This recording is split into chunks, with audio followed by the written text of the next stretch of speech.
మన ప్రభువును రక్షకుడైన యేసు క్రీస్తు అతి శ్రేష్టమైన నామాన్ని బట్టి ఈ ఉదయకాల హోసన్న దైవ సందేశం అనే కార్యక్రమం వింటున్న దేవుని బిడ్డలన మీకు శుభం కలుగునగాక. ఈరోజు ఒక మాట చెబుతానండి, నన్ను చాలా తృప్తికరంగాను దీవెనకరంగా ఆశీర్వదకరంగా చేసింది. ఆ మాట ఏమిటో తెలుసా? చాలా తేటగా దేవుని వాక్యాన్ని మనం చదివినప్పుడల్లా మన యొక్క హృదయం తెప్పరిలేటుగా ప్రతి కార్యాన్ని సఫలం చేసే విలువైన మాట. అదేమిటంటే ఫిలిప్పీ పత్రిక 4వ అధ్యాయము 19వ వాక్యం. ఎన్నోసార్లు ఈ వాక్యాన్ని చదివాం. ఇక్కడ రాయబడింది, క్రీస్తు యేసునందు మహిమలో మీ ప్రతి అవసరం తీర్చబడను. క్రీస్తు యేసునందు మహిమలో. ఇక్కడ ఒక మాట మీతో చెప్పాలి. యేసు ప్రభు ద్వారా మీ అవసరం తీరుతుందంటే బాగుంటుంది కదా లైను, అలా రాయలా. క్రీస్తు యేసునందు అంటే ఆయనకి మనకు ఉండే ఓ సంబంధాన్ని జ్ఞాపకం చేస్తున్నాడు. నిజమైన ద్రాక్షావళి ఉంటే తీగలు దానిలో ఉంటే ఫలిస్తాయి. అంటే ద్రాక్షావళి మంచిదే, కానీ నువ్వు అందులో నివసించాలిగా. మరొక మాట చెప్పన, మహిమలో మీ అవసరం తీర్చబడుతుంది అంటాడు. మనం చేసే కార్యాలు సాధారణంగా కనబడతాయి, కానీ మహిమలో కార్యాలు జరగడం అనే మాటకు అర్థం ఏంటంటే, దేవుడు నీకు ఒక మేలు చేశాడు అనుకోండి, దానివల్ల మహిమ కలుగుతుంది. ఆ మహిమ అనేకులు చూడగలుగుతారు. ఓ గుడ్డివాడిని బురద చేసి ఉమ్మి పూసి కళ్ళకు రాసి కోనేట్లో కడుక్కోమనగానే కడుక్కున్నాడు. ఆ పుట్టుగుడ్డివాడు బాగుపడటం చూసి ఊరంతా కదిలొచ్చి నిలబెట్టి అడిగారు, ఎలా జరిగింది నీకు, ఎలా జరిగిందని. ఆయన తేటగా చెప్పాడు, యేసు అనే వ్యక్తి నన్ను ఇలా చేశాడు అని. ఆ మహిమ ఆ ప్రాంతమంతా కదిలించబడి అనేకులు దేవుని వెలుగు చూడటానికి అవకాశమైంది. అంటే నీవు చిన్న అవసరమే కానీ దాన్ని చేసిన దేవుడు మహిమలో ఇస్తాడు. అంటే మహిమ కలుగుద్ది. నీ సాక్ష్యం మహిమగాను, నీ ప్రార్థన మహిమగాను, నీవే అవసరం అడిగినా తన మహిమ కొరకు. అంటే ఆ మహిమతో నీ అవసరం తీర్చాలని మనసులో పెట్టుకుంటాడు గనక చిన్న పని చేశాడు, కానీ దానివల్ల మహిమ కలుగుతుందిగా. మహిమ కలిగేందుకు ఆ కుష్ఠరోగులు బాగుపడ్డాక మరింత కేకలు వేసుకుంటూ ఒక అతను వెళ్ళి దేవుని మహిమ పరిచాడట. ఏమైందయ్యా అని అడిగితే, కుష్ఠరోగులు 10 మంది వచ్చాం కదండి, కానీ అందరూ బాగుపడి వెళ్ళారు, నేను కృతజ్ఞత చెప్పడానికి నీ దగ్గరకు వచ్చాను. ఆ తర్వాత ఆ మహిమ ఎంత విస్తరించింది అంటే, ఆ మహిమలో ఘనకార్యం ఎలా జరిగిందో మనం ఇట్టే గమనిస్తున్నాం. ఈ రోజున మీ ప్రతి అవసరం తీర్చబడుతుంది. ఒక ఆయన నన్ను అడిగాడు, తప్పకుండా కార్యం జరుగుద్దా అని.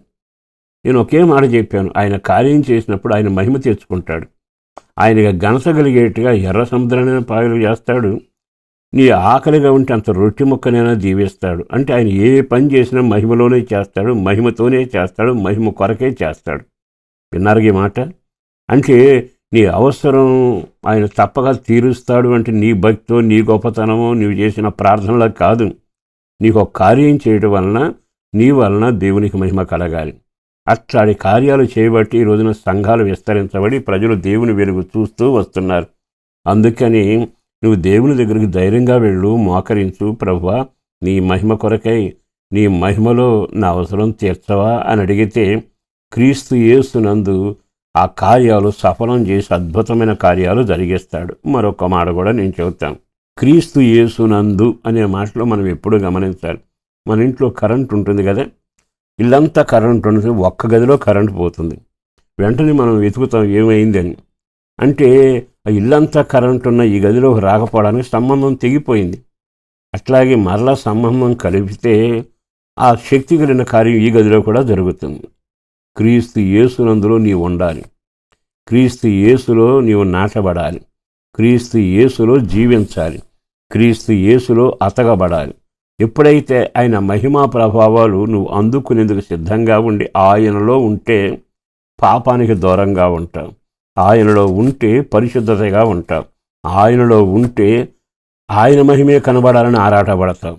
ఆయనలో నీవు ఉంటే అద్భుతమైన కార్యాలు జరుగుతాయి. ఈరోజు సేవకులకు మీ అందరికీ నేను చెబుతున్నాను, ఈరోజు ఈ వాక్యాన్ని చేతబట్టుకుని మీరు ప్రార్థన చేయండి. మీ ప్రతి అవసరం ఆయన తప్పక తీర్చబోతున్నాడు. ఒకటి ఆయనలో ఉండు, రెండో విన్నపంలోనికి దేవుని మహిమ కలిగిన కార్యాలు మీ ఇంట్లో జరుగుతాయి. అది ఈ రోజు నుంచి నీవు చూడబోతున్నావు. మహిమ కలుగునగాక. పరిశుద్ధుడును ప్రేమామడిన ప్రభు వందనాలయ. మరొక్కసారి మా అవసరాలు తీర్చడంలో నువ్వు ఎంత ఘనకార్యాలు చేస్తున్నావు వింటున్నాం. మరొక్కసారి ఈ కుటుంబాలన్నిటి కొరకు ప్రార్థన చేస్తుండగా ప్రతి అవసరం నీలో తీర్చబడమే కాకుండా ఆ తీర్చిన కార్యం వలన, చేసిన కార్యం వలన మహిమ కలగాలి. ఇది మహిమలో జరిగిన కార్యం, వీళ్ళు క్రీస్తులో ఉన్నారు అనేటట్టుగా మహిమగలిగిన కార్యాల ఇంట జరిగించండి. పిల్లల కొరకును, పెద్దల కొరకును, అనారోగ్యం ఉన్నవారి కొరకును, చదువుతున్న పిల్లల కొరకును, ఉద్యోగ వ్యవసాయ వ్యాపారాలు చేస్తున్న వారి కొరకు ప్రార్థిస్తుండగా కృప కలిగి ఓ దీవెన, నెమ్మది, క్షేమాన్ని కలుగ చేయండి. అన్నిటికంటే ప్రార్థనాత్మతోనూ పరిశుద్ధాత్మతోనూ పవిత్రమైన జీవితంలో నమ్మకంగా సాక్షులుగా వర్ధిల్లాలి. వారందరినీ రక్షణ భాగ్యంతో ఆనందింపజేసి ఆత్మతో నింపుమని నీ రాకడ కొరకు ఆయత్తపరచండి. నీ బిడ్డలుగా నీ యందు నిలిచే భాగ్యం దయచేయండి. ప్రతి వానింట్లో మహిమగలిగిన కార్యాలు జరిగించండి. యేసు పేరట వేడుచున్నాం తండ్రి. ఆమేన్.